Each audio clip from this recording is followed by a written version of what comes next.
Bismillahirrahmanirrahim. Assalamualaikum warahmatullahi wabarakatuh.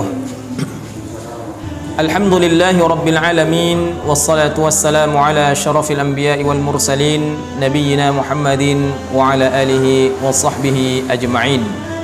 Sahabat iman yang dimuliakan Allah Azza wa Jalla, setiap yang bernyawa pasti akan menghadapi kematian. Yang kita takutkan bukanlah kematian, karena kita pasti akan mati. Tapi yang kita khawatirkan, bekal apa yang akan kita bawa untuk menghadap Allah Subhanahu wa ta'ala. Karena Allah mengingatkan kita, wa tazawwadu fa inna khairaz zadit taqwa. Persiapkan bekal kalian, dan sebaik-baik bekal adalah ketakwaan. Dan di antara bekal yang terbaik yang akan terus menghampiri orang yang meninggal dunia adalah sedekah. Maka Rasulullah sallallahu alaihi wasallam menyebutkan dalam sebuah hadis yang dikeluarkan oleh Al-Imam Ibnu Majah, Rasulullah sallallahu alaihi wasallam bersabda, "Inna mimma yalhaqul mu'min min amalihi wa hasanatihi ba'da mautih." Sesungguhnya kebaikan yang dilakukan manusia tatkala dia hidup akan menghampiri dia tatkala dia meninggal dunia. Apa saja kebaikan-kebaikan yang akan menghampiri orang tatkala dia sudah tiada? Nabi sallallahu alaihi wasallam menyebutkan beberapa di antaranya, yaitu ilman 'allamahu wa nasyarahu, yaitu ilmu yang dia ajarkan dan dia sebarkan. Kita punya ilmu, ajarkan ilmu tersebut, sebarkan sebanyak-banyaknya. Kemudian kata Nabi, wa waladan salihan tarakahu, anak soleh yang dia tinggalkan. Bapak ibu punya anak, didik mereka, ajarkan agama, bimbing mereka, perhatikan makanan halal mereka, sehingga akan lahir ya anak-anak yang soleh, akan tumbuh darah dan daging yang soleh. Kemudian wa mushafan warathahu, yaitu mushaf Al-Quran yang dia wariskan. Hari ini banyak rumah-rumah Quran, maka kalau kita ada rezeki, kita beli Al-Quran, kita sedekahkan, kita wakafkan kepada rumah-rumah Quran, sehingga ketika mereka membaca, kita pun akan mengalir pahalanya.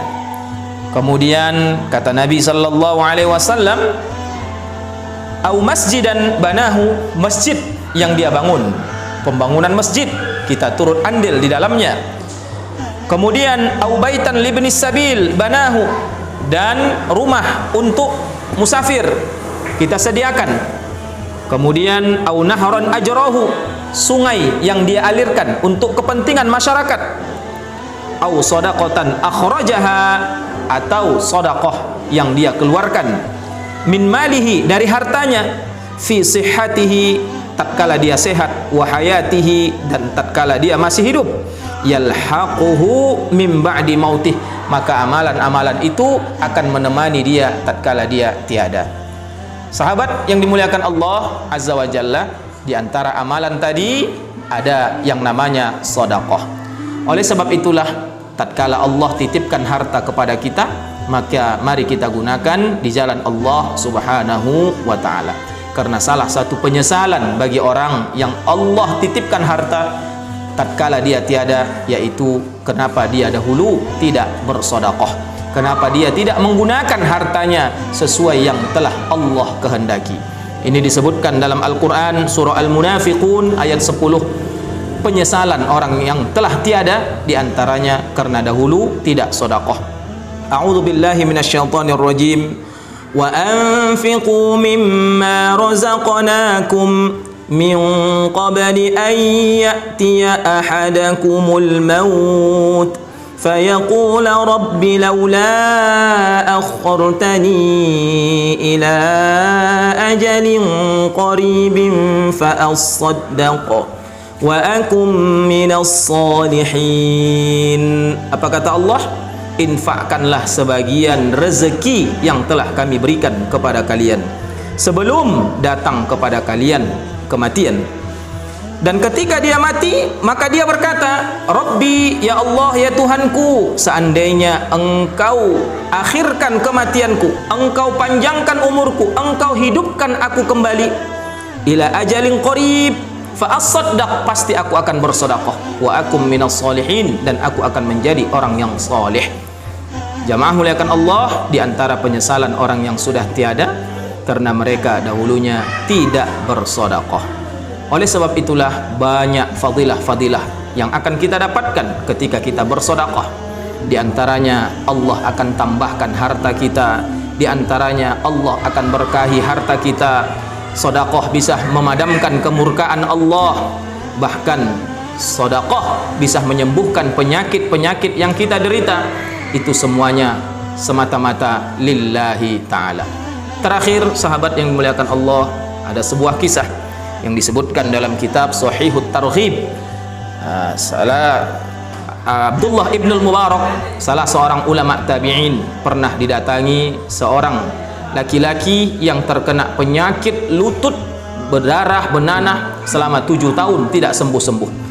Lalu dia sudah banyak berobat ke sana kemari, tapi tidak juga sembuh penyakitnya, dan itu terasa nyeri sekali tatkala dia bawa berjalan. Kemudian dia mendatangi Abdullah ibnul Mubarak. Apa pesan nasihat Abdullah ibnul Mubarak? Jamaah muliakan Allah Azza wa Jalla, kata Ibnul Mubarak, buatlah sumur di daerah yang belum ada airnya, kemudian alirkan airnya kepada masyarakat. Dan saya berharap dengan hasil sumber air tadi akan menyumbat darah yang keluar dari lutut. Apa yang terjadi? Akhirnya bapak tadi melakukan pesan yang diamanahkan oleh Abdullah ibnul Mubarak, dan pada akhirnya kakinya pun sembuh, penyakitnya pun sembuh, yang dia derita darahnya pun tidak keluar lagi. Jamaah yang dimuliakan Allah Azza wa Jalla, pastilah kita paham kisah-kisah tentang bagaimana keutamaan orang yang bersedekah. Bahkan hampir setiap pagi Allah mengutus malaikat mendoakan orang-orang yang bersedekah agar Allah berkahi hartanya, dan mendoakan kebangkrutan serta kehancuran bagi orang-orang yang bakhil, yang tidak mengeluarkan sedekahnya. Jamaah muliakan Allah Azza wa Jalla, mudah-mudahan tausiah ini bisa memberikan pencerahan kepada kita. Mumpung kita masih sehat, mumpung kita masih kuat, mumpung kita masih punya harta, sebelum itu tiada, maka mari kita gunakan di jalan Allah Subhanahu wa ta'ala. Subhanakallahumma bihamdika, asyhadu an la ilaha illa anta, astaghfiruka wa atubu ilaik. Assalamualaikum warahmatullahi wabarakatuh.